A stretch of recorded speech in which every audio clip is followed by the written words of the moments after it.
The second night on Nexus 7 was colder than the first. The young Thaxian soldiers gathered around the fire pit earlier than before.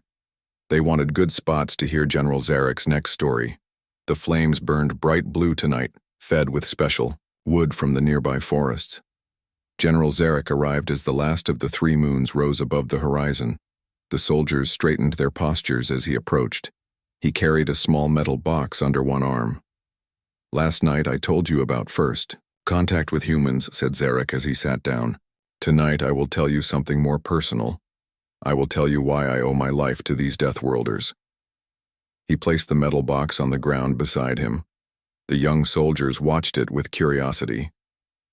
"During the Regelian conflict, 15 years ago, I was not a general," Zarek began. "I was a ship commander. My vessel was the Claw of Dawn. We were patrolling the outer edges of the conflict zone when we were hit by enemy fire. Our engines failed. We crashed on a moon called Tartarus." One of the soldiers made a soft clicking sound of recognition. "Tartarus moon? The sulfur hell?" "Yes," nodded Zarek. "A place no Thaxian should ever walk upon. The air is toxic. Acid rain falls daily. The temperature changes from extreme heat to terrible cold every 12 hours. He looked into the fire, his 4 eyes reflecting the blue flames. 37 crew members survived the crash. We sent out a distress call, but we knew the chances of rescue were small. No Thaxian ship could land safely on such a moon. The acid would eat through our hulls. The temperature changes would crack our systems. We were given up for dead."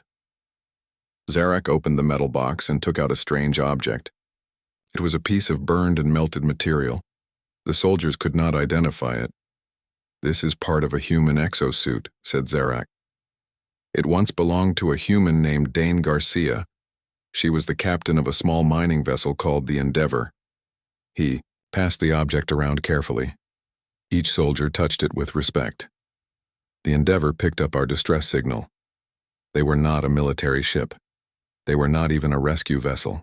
They were miners looking for rare minerals. There were only 7 humans on board. Zarek took a drink from his water pouch before continuing. "Captain Garcia contacted Thaxian Command. She was told no rescue was possible. The conditions were too extreme. The risk was too great. Do you know what this human did then?" The soldiers shook their heads. She said, "We can help. We're going down." And Thaxian Command could not stop her. The Endeavor was not under our authority. The general's voice grew quieter, forcing the soldiers to lean in to hear him.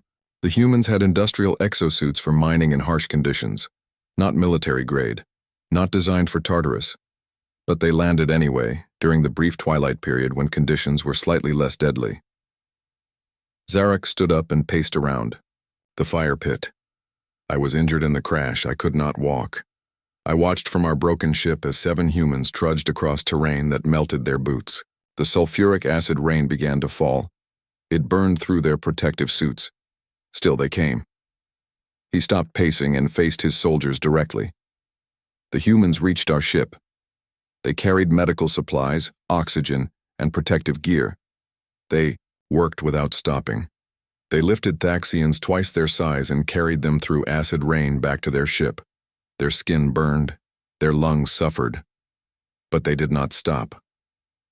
One of the female soldiers asked, "How long did the rescue take?" 19 hours, said Zarek. 19 hours of constant work in conditions that should kill any living thing. The humans refused to rest. They said they were running on coffee and stubbornness, words I did not understand then. He returned to his seat and picked up the piece of exosuit again. "This piece is from Captain Garcia's suit. It melted while she carried me to her ship. The acid reached her skin. I could see the pain in her face, but she did not put me down. She did not leave me behind." The soldiers were silent now. Even the sounds of the camp seemed to have faded away. When all 37 of us were safely aboard the Endeavor, I asked Captain Garcia why they had done this thing. Why risk 7 human lives for 37 Thaxians they had never met? Do you know what she said? The young soldiers waited for the answer. She said, "Because you needed help, and we could give it." As if it were the simplest thing in the world. Zarek, placed the piece of melted exosuit back in its box with great care. Later I learned more about humans. I learned that on their death world, cooperation was necessary for survival. Their ancestors formed groups that helped each other against predators, against harsh weather, against starvation. This behavior is deep in their minds. Many humans will risk their lives for strangers without hesitation. A young male soldier asked, "Were the humans honored for their bravery?" "Yes," said Zarek. "The Thaxian Empire gave them our highest award for courage. But the humans seemed embarrassed by the ceremony. Captain Garcia said they just did what anybody would do. But that is not true. Not every species would do such a thing. Many would calculate the risks and decide it was not worth it. Humans calculate risks differently." The general looked up at the stars visible above the camp. The Endeavour crew suffered injuries from their rescue mission: lung damage, acid burns, muscle tears from carrying heavy Thaxians. It took them months to recover. But all 7 survived, and they said they would do it again if needed. He closed the metal box with a soft click. "When you meet humans, you will notice they have soft skin. No protective exoskeleton, no natural armor. They seem fragile, but do not be fooled. Inside that soft exterior is a core of something harder than any material we know. They call it determination, or sometimes grit. It allows them to keep moving, keep fighting, keep helping long after their bodies tell them to stop." The fire was burning lower now. One of the soldiers added more fuel and the blue flames grew tall again. The 7 humans who saved us that day were ordinary, not special forces, not trained rescuers, just miners doing their job far from home. Yet they showed courage that would earn any Thaxian a place in our highest military ranks. Zarek stood again and walked to the edge of the fire's light. "That is why I tell you not to fear humans, because they come from a death world. Fear them, or rather respect them, because they will walk through fire to help a friend. And sometimes they will do the same for a stranger." The general turned back to his soldiers. "Tomorrow, I will tell you about human biology, about bodies that seem designed for survival against all odds. But tonight, remember this. If you are ever in danger and see a human nearby, call to them. They cannot ignore a cry for help. It is both their greatest weakness and their greatest strength." As the young soldiers prepared to return to their sleeping quarters, one of them approached General Zarek privately. "Sir," said the young soldier, "have you ever been to Earth, to the human death world?" "Yes," said Zarek. "3 times. It is beautiful and terrible. The gravity pulls at your body constantly. The oxygen makes you feel like you are burning inside. There are vast oceans that could swallow our entire homeworld. There are winds that can destroy cities. Yet humans call it home. They love it. They write songs about its beauty. I would like to see it someday," said the young soldier. Zarek put a hand on the soldier's shoulder. "Perhaps you will. And when you do, remember that everything you see there helped create the humans. The good and the bad, the gentle and the fierce, the weak and the strong, all in one species, all in one body." The soldier nodded and left to join the others. General Zarek remained by the fire for a long time, looking at the small metal box that held his reminder of human courage. The fire pit crackled in the center of the camp. Orange flames danced and threw long shadows across the rocky ground of Nexus 7. Around the fire sat 12 young Thaxian soldiers. Their blue-gray skin reflected the firelight. Each had 4 eyes that blinked in a wave-like pattern. They waited for their commander to speak. General Zarek stood tall among them. His skin had darkened with age, and scars marked his long military career. He looked at his young troops with all 4 of his eyes. These new soldiers would soon join patrols along the borders of human space. Zarek could sense their fear. "You are afraid of the humans," said General Zarek. His voice was deep and rumbled like distant thunder. "Perhaps you should be, but not for the reasons you think." The young soldiers shifted nervously. Stories of the terrible Deathworlders from Earth had spread far across the galaxy. Some said humans could survive wounds that would kill any normal being. Others claimed they Could go days without sleep and still fight at full strength. Tonight I will tell you about my first meeting with humans, said Zarak. I was young then, about your age. I served on the diplomatic ship that made first contact with Earth. The soldiers leaned forward. None had expected their general to have met humans in person. Before we found them, our scientists classified Earth as a Class 12 death world, Zarak continued. That means the planet is so dangerous that intelligent life should not exist there. Gravity too strong, air too rich in oxygen, extreme weather, countless predators. Yet humans not only survived there, they built civilizations.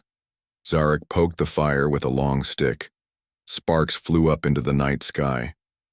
Our ship landed in a place called Iowa. It is a farming region. We expected to meet with important human leaders.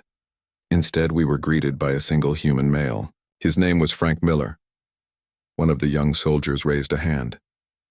Was he a warrior, sir? No, said Zarak. He was a farmer. He grew plants for food in the soil. He lived in a simple dwelling with his family. But make no mistake, this ordinary human was stronger than our strongest soldiers and could endure conditions that would kill any of us. The general's upper eyes closed briefly, recalling the memory. Our diplomatic team was led by Ambassador Marak Vel. He approached the human with proper respect, but then something terrible happened. The human smiled, showing his bone-white teeth, and struck Marak on the back with his open hand. The young soldiers gasped. One of them spoke up. An attack during peaceful talks? That is what we thought at first, said Zarak. Marak's exoskeleton cracked from the impact. He fell to the ground in pain. Our security team drew weapons. We nearly started an interstellar war right there in that field of tall green plants. The fire popped loudly, making several of the young soldiers jump. But it was not an attack, Zarak continued. It was a greeting, a human custom called a friendly pat on the back. Frank Miller had no idea our bodies were so fragile compared to his. To him, it was a gentle touch. One of the female soldiers spoke. Did we fight them then? No. As Marak lay injured and our weapons were drawn, something unexpected happened. The human showed no fear. Instead, he looked concerned.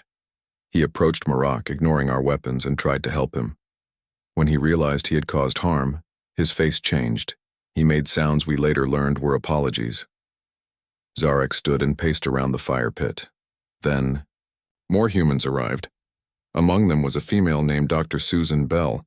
She was a scientist who studied alien life. Somehow she understood what had happened. She spoke to both sides and prevented violence. She explained to us that humans come from a world where their bodies must be strong just to survive. What feels gentle to them can break our bones. The general stopped pacing and looked up at the 3 moons of Nexus 7. For the next 60 days, Dr. Bell worked to help both species understand each other. She created special protective gear so humans could interact with us safely. She taught us about human biology and culture. A young male soldier asked, "Are all humans like this, Dr. Bell?" "No," said Zarak. "Humans are as varied as the stars. Some are kind, others cruel. Some are brilliant, others simple. But they all share the same amazing adaptability. They can survive in almost any environment. Their bodies can heal from terrible wounds. They need little sleep. They can eat foods that would poison us." The fire was burning lower now. The general added more fuel, and flames leaped high again. Most importantly, Zarak continued, humans have an unusual ability. They can look at other species, beings with different bodies, different minds, and still see someone worthy of respect. Not all humans, but many. Dr. Bell looked at us and did not see monsters or bugs or aliens. She saw people. The youngest soldier in the group spoke up. Her voice was quiet but clear. "General, is it true that humans eat poison for pleasure?" Zarak made the rumbling sound that was Thaxian laughter. "Yes. They consume a substance called capsaicin that causes pain signals in their mouths. They say it makes food taste better. They drink alcohol that kills harmful organisms in their bodies. Some even eat a food made from milk that has been deliberately infected with bacteria and left to rot. They call it cheese and consider it delicious. The soldiers looked at each other in horror and fascination. The diplomatic incident with Frank Miller changed how we see humans, said Zarek. We learned that what seems monstrous may simply be misunderstood. The Galactic Confederation nearly went to war because we did not understand that humans are both stronger and gentler than they appear. As the night grew deeper, the young soldiers had more questions. They asked about human weapons, human ships, human families. General Zarek answered what he could.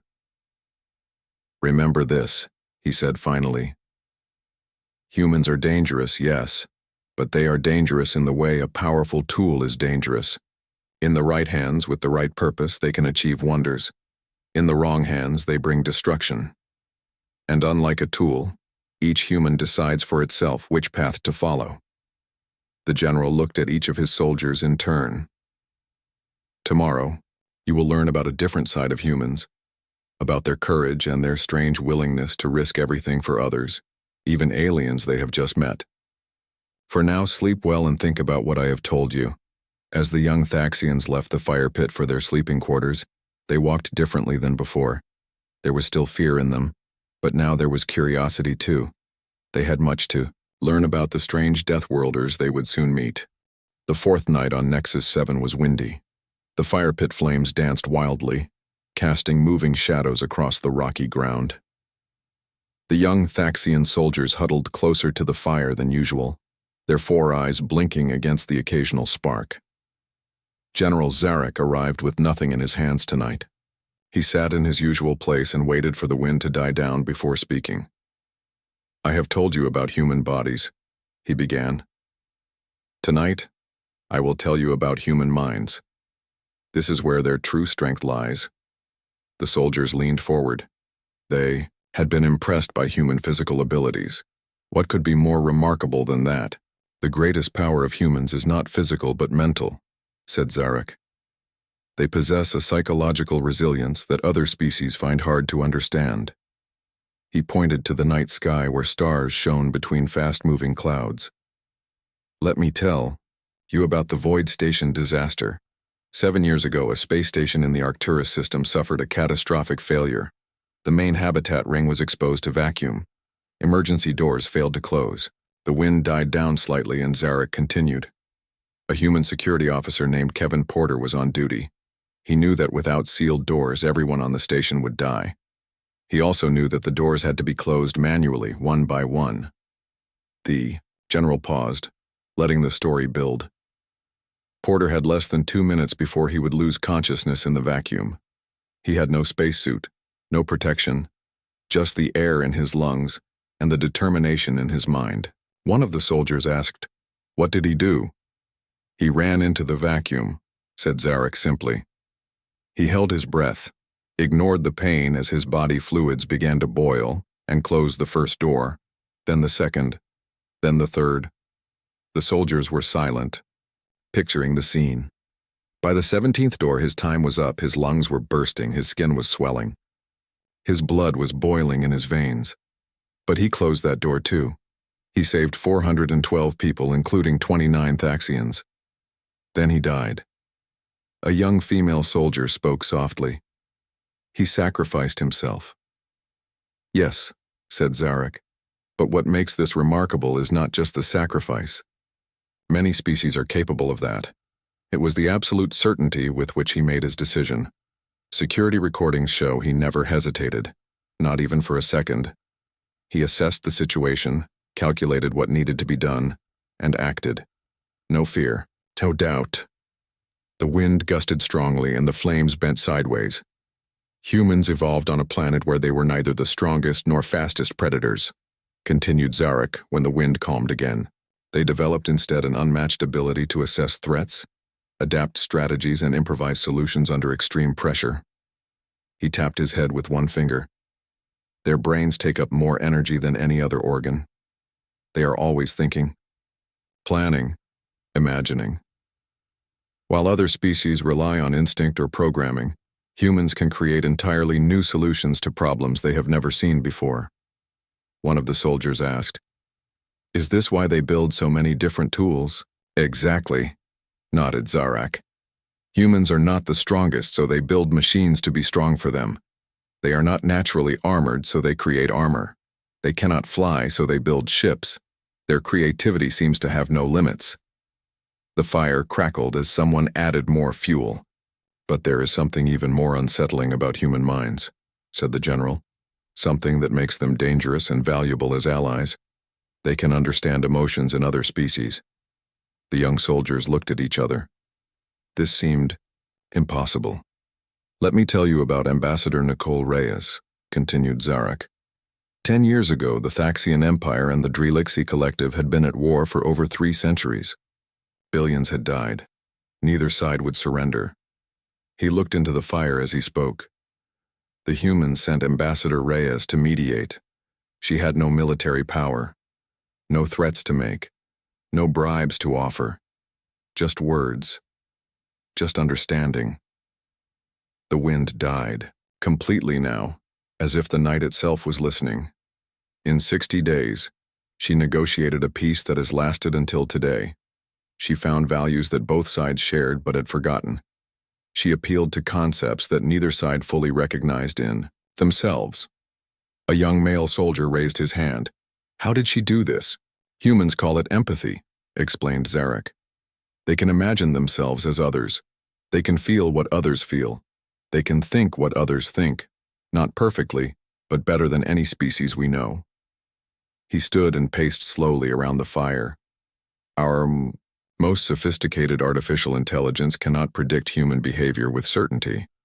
Yet humans can intuitively understand the emotions of completely alien species. They can predict how we will react to their words and actions. The general stopped pacing and faced his soldiers directly. This empathy makes them excellent diplomats.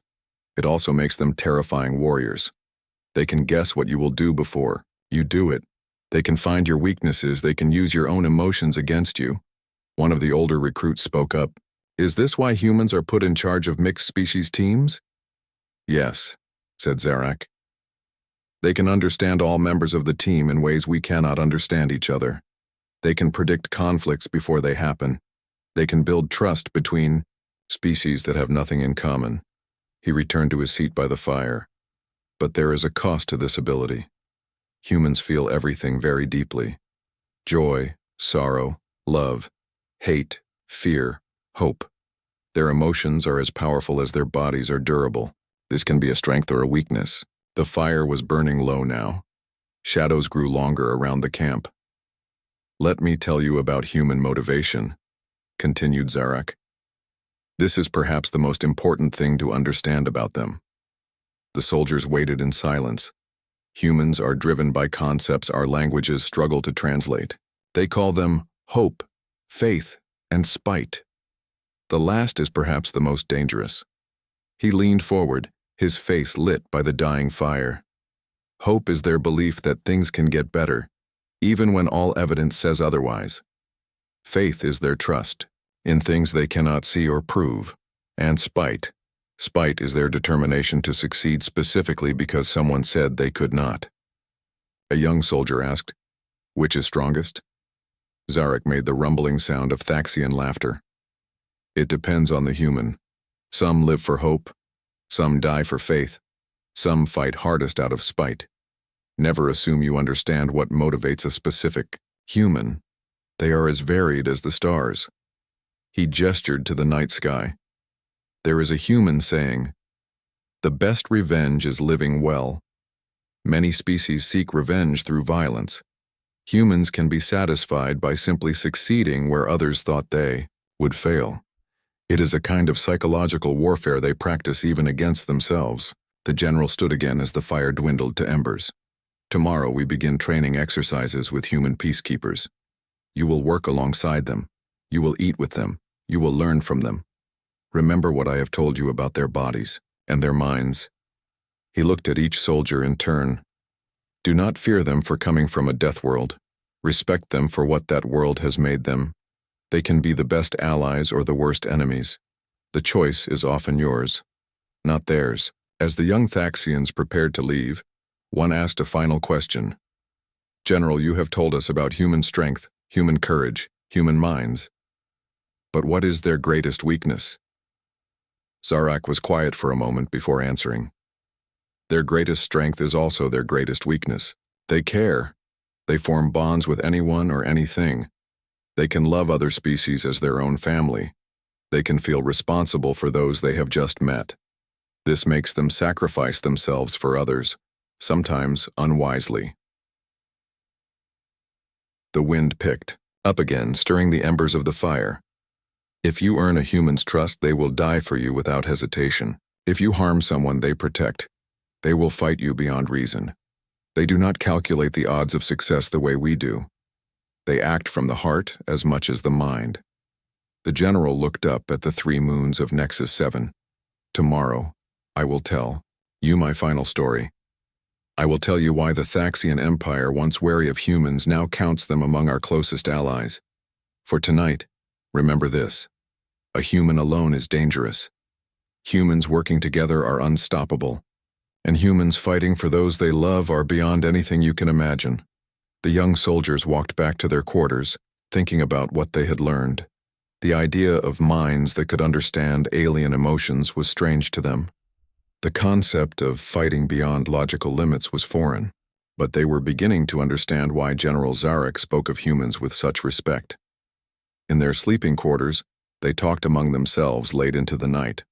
Some were excited to meet humans the next day, others were still nervous. But none were afraid in the way they had been when they first arrived. Fear was giving way to curiosity, to respect, and to a desire to understand these strange beings from a death world called Earth. The third night was clear on Nexus 7. All 3 moons were full in the sky, casting enough light to see without the fire pit. Still, General Zarek ordered the fire to be lit. The flames created a warm circle for the soldiers to gather around. The young Thaxians waited eagerly. After hearing about human courage, they wanted to learn more about these strange beings from a death world. Some had even started to feel a kind of respect for humans. General Zarek arrived carrying a small device. He sat in his usual place and placed the device next to him. The soldiers could see it was a hologram projector.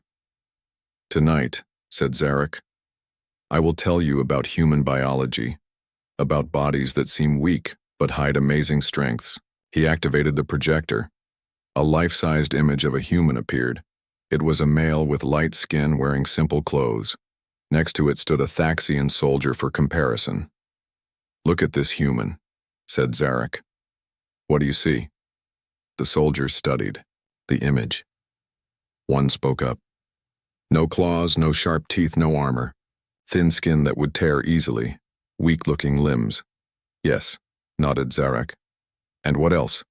Another soldier answered. "Only 2 eyes. Only 2 arms. They cannot see behind them. They cannot hold many things at once." "Good observations," said Zarek. "Now let me show you what these weak-looking bodies can do." He pressed a button on the projector. The image changed to show a human running across a red, dusty landscape. "This is Alan Wright, a human colonist on Mars. 5 years ago, communication systems failed during a dust storm. An outpost of Centaurian scientists was cut off. They needed medical supplies urgently. The image showed the human running. Dust, swirling around him. The rovers could not travel in the storm. The flying vehicles were grounded. So Alan Wright did something that shocked everyone. He ran. Zarek pressed another button. The image showed a map with a long, curved line across it. He ran 43 kilometers through the storm, carrying 20 kilograms of medical supplies. Without stopping, without rest. It took him just over 4 hours. The young soldiers looked at each other in disbelief. "That is not possible," one said. "No species can run that far that fast." "Humans can," said Zarek. "They evolved as persistence, hunters. They cannot run as fast as many animals, but they can run for longer, much longer. They chase prey until it collapses from exhaustion." He changed the image again. Now it showed a human female with dark skin and curly hair sitting in what looked like a medical room. "This is Lisa Carver, a human engineer. During the Proxima Centauri station accident, she was exposed to radiation that would kill most species. She also broke 3 bones in her chest, what humans call ribs." The image zoomed in to show scan images of the human's chest, with 3 bones clearly broken. Despite these injuries, she worked for 7 hours to repair the life support systems. She saved 412 lives, including 29 Thaxians. One of the soldiers raised a hand. "General, how can they function while damaged? Our pain signals would make us unable to move." "Humans have what they call pain," explained Zarak. "It is similar to our damage signals, but humans can choose to ignore these signals. They call it pushing through the pain. It is a mental override of their own biology." The general changed the image again. Now it showed a human male with dark skin swimming in water. This is Paul Johnson, a human diver. He can hold his breath underwater for 6 minutes. He can dive to depths where the pressure would crush our bodies. And he does this for enjoyment. The soldiers watched as the human in the image swam deeper and deeper. "Humans are born with primitive gills," continued Zarak. "These gills close up as they develop, but their bodies remember water. They are one of few land species that can teach their young to swim from birth. Some humans can even give birth in water." A female soldier asked, "Is it true they can regrow body parts?" "Not exactly," said Zarak. "But their healing is remarkable. They can recover from wounds that would kill us. They can lose parts of their liver, and it will grow back. They can donate blood and make more within days. They can even survive the loss of limbs and continue to live productive lives." He changed the image again. Now it showed a human in a hot, sandy place. The human was digging in the ground. This is Steve Ross, a human archaeologist. He works in a place called the Sahara Desert. Temperatures there can reach 50 degrees Celsius. The air is so dry it pulls moisture from the body. Yet he works outside for 10 hours each day. The young soldiers looked uncomfortable just imagining such heat. "Humans regulate their body temperature by leaking water through their skin," explained Zarak. "They call it sweating. It is disgusting but effective. They can survive in heat that would cook us from inside." He pressed another button. The image changed to show a human in a frozen place surrounded by ice and snow. This is Mary Winters, a human researcher at their South Pole. Temperatures there drop to minus 80 degrees Celsius. The wind can freeze exposed skin in seconds. She lives there for 6 months at a time. A young soldier clicked his mandibles in disbelief. "How do they survive such cold?" "Layers of artificial fur," said Zarak. "Heated shelters, and a remarkable ability to increase their internal heat production. They call it shivering. Their muscles move rapidly to generate heat." The general turned off the projector and looked at his soldiers. What makes humans truly remarkable is not any single ability. It is their adaptability. They can live in more environments than any other species we know. They can eat foods that would poison us. They can breathe air that would choke us. They can survive injuries that would kill us. He stood and walked around the fire. When humans first joined the Galactic Confederation, many species feared them. They called them Deathworlders and monsters. But what they failed to understand is that humans evolved these abilities to survive their world, not to conquer others. The fire crackled as a log split. Sparks flew up into the night sky. Humans call their adaptability a survival instinct. It drives them to live, to fight, to endure when logic says they should surrender. It is why they can ignore pain, why they can push their bodies beyond normal limits, why they can function even when damaged. One of the young soldiers asked, "Are all humans equally strong?" "No," said Zarak. "Like any species, they have variation. Some are stronger, some weaker, but even their weakest members can surprise you. They have a saying, necessity is the mother of invention. When they must survive, they find a way." He returned to his seat and looked at each soldier in turn. "Remember this when you meet humans. What you see is not what you get. Their soft exterior hides strength you cannot imagine. Their fragile appearance conceals endurance that would shame our toughest warriors." The young Thaxians were quiet now, thinking about what they had learned. "Tomorrow," said Zarak, "I will tell you about human minds, about how they think, how they feel, how they see the world. For now, remember that appearances can deceive. The most dangerous creature is often not the one with the sharpest claws, but the one with the strongest will to survive." As the soldiers prepared to leave, General Zarak added one last thing. And remember this too.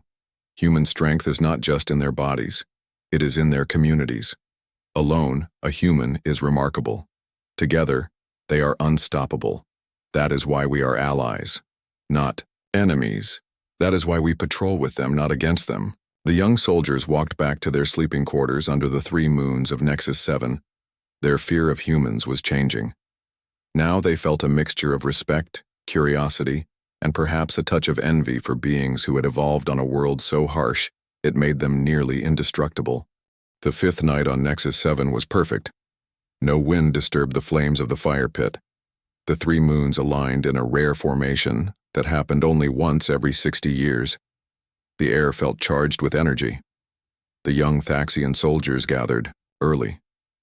Today they had met humans for the first time. They had trained alongside them, eaten with them, talked with them. Now they were eager to hear General Zarek's final story. When Zarek arrived, the soldiers noticed he wore his full formal uniform with all his medals and honors. This was not a casual storytelling night. This was something important. "Tonight," began Zarek solemnly, "I will tell you why the Thaxian Empire counts humans among our closest allies. Why we trust these strange Deathworlders with our lives, our young, our future." He sat straight and tall, his 4 eyes scanning the faces of his soldiers. 10 years ago, the Harvester Swarm attacked our homeworld. The soldiers grew very quiet. Every Thaxian knew about this terrible event. Many had lost family members. "The Harvesters came without warning," continued Zarek. "Their ships darkened the skies of Thaxia. Our defenses were strong, but the swarm was stronger. Within days, our orbital platforms were destroyed. Our cities were burning. Our people were dying." His voice grew harder as he spoke. "The swarm set up a blockade around our world. No ships could enter or leave. They hunted down every vessel that tried. Evacuation seemed impossible. The Thaxian High Command prepared for the extinction of our species." One of the younger soldiers trembled slightly. The story was bringing back painful memories. "At that time, I was a military advisor to the High Command," said Zarek. "We had a small group of human diplomats visiting Thaxia when the attack began. 17 humans led by a man named Peter Collins. He looked up at the 3 aligned moons. We advised the humans to leave immediately. We gave them our fastest ship. We told them to run, to save themselves. Do you know what they did?" The soldiers waited in silence. They refused to go. Instead, they asked for access to our communication systems. They wanted to send messages into space. Zarek's upper eyes closed briefly, remembering. "We gave them what they asked for, though we did not understand why. Within hours, they had contacted every human vessel within 50 light years. They called it the Dunkirk Protocol. I did not understand the reference then." The fire crackled softly in the night air. "What happened next defied all military logic," said Zarek. "Human ships began to appear at the edge of our system, not just military vessels, mining ships, transport vessels, private craft, ships that had no weapons, no heavy shields." He stood and walked around the fire pit, unable to stay seated as he told the story. The swarm attacked these ships, destroyed many of them. But for every vessel that fell, 3 more appeared. They had no formal battle plan, no central command. They simply communicated constantly with each other, adapting their tactics moment by moment. The general's voice filled with wonder even after all these years. The humans created a corridor through the blockade, a path for our people to escape. Their ships took terrible losses. Thousands of humans died. But they did not retreat. They did not surrender. They held that corridor open until millions of Thaxians had escaped. He stopped pacing and faced his soldiers directly. The High Command asked Admiral Betty Shaw, the human military leader who arrived later, why humanity would sacrifice so much for an alien species. Do you know what she said? The young Thaxians shook their heads. She said, "Because we know what it means to face extinction, and no sentient species should face it alone." Zarek's voice grew quieter, and the soldiers leaned forward to hear him.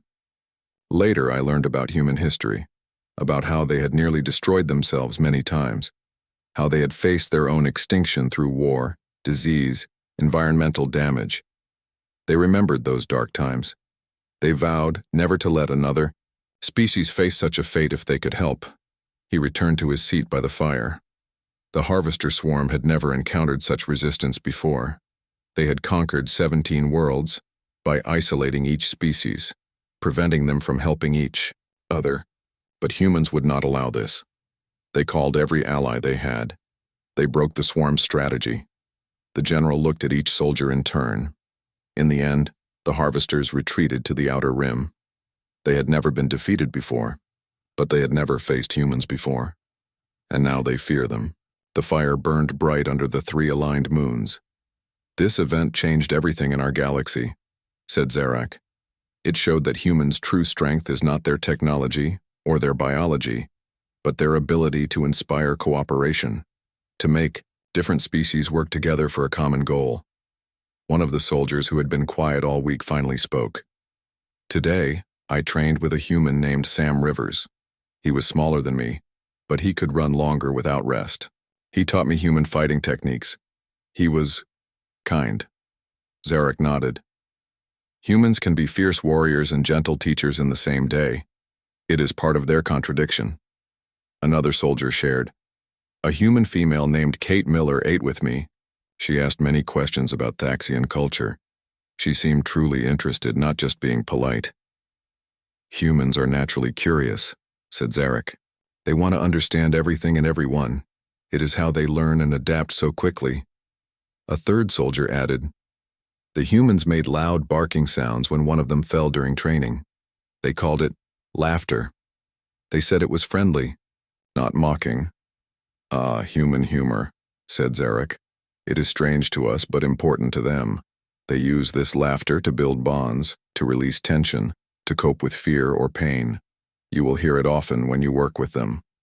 The general looked around at his young troops. They were different now from the nervous recruits who had arrived 5 days ago. Meeting humans had changed them. "Tomorrow you begin your first patrol alongside human peacekeepers," said Zarak. "You will guard our borders together. You will face dangers together. You will rely on each other." He stood one last time, his formal uniform gleaming in the firelight. "Remember what I have told you these past 5 nights. Humans will seem odd to you. They will eat foods that would kill us. They will laugh at danger. They will share personal stories when they should be resting. They may touch you without thinking, then apologize when they remember our fragile exoskeletons." The 3 moons began to move out of alignment overhead. "But remember this above all. There is no species in the galaxy I would rather have guarding my flank. Because on their death world, they learned the most powerful lesson of all. That survival depends not on being the strongest, but on helping others survive alongside you." Zarak looked up at the sky. "The humans have a saying, the lone wolf dies but the pack survives. On Earth, this is literal truth. In space, it is metaphorical truth. Alone, we are vulnerable. Together, we are strong." The young soldiers stood as one, showing respect to their general. "Now go and rest," said Zarak. "Tomorrow you begin a new chapter in your lives. Tomorrow you become not just Thaxian soldiers, but part of something larger, a force that protects all sentient life in our galaxy." As the soldiers filed away toward their quarters, General Zarak remained by the fire. He noticed their postures had changed since the first night. The fear was gone, replaced by curiosity and perhaps a touch of admiration for the strange Deathworlders they would soon patrol beside. One young soldier lingered behind the others. She approached Zarak hesitantly. "General," she said, "thank you for these stories. I was afraid of humans before. Now I am excited to work with them." Zarak made the rumbling sound of Thaxian laughter. "That is good. Fear creates barriers. Excitement creates bridges.